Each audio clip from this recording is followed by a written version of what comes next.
নিলয় ভাই, আপনি যখন লোকালে কাজ শুরু করছেন ১ম, আমি যতটুকু জানি আপনি ইন্টারন্যাশনাল Upwork এগুলোতে পরে আসছেন। আপনি লোকালি কিন্তু ফার্স্টে শুরু করছেন।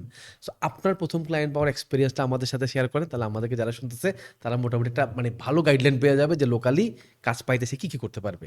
আচ্ছা ভাই এটারও একটা মজার কাহিনী আছে। আমি ফার্স্ট ক্লায়েন্ট লোকালি কিভাবে পেলাম?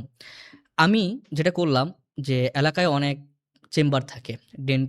ডেন্টাল চেম্বার থাকে। বেশিরভাগ ডেন্টালই থাকে আসলে মূলত।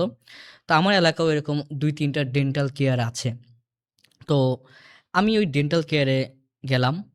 আমি তার সাথে কথা বললাম সরাসরি। আমি তাকে অফার দিলাম যে, "ভাই আমি আপনার ডেন্টাল কেয়ারের জন্য একটা ওয়েবসাইট বানিয়ে দিতে চাই।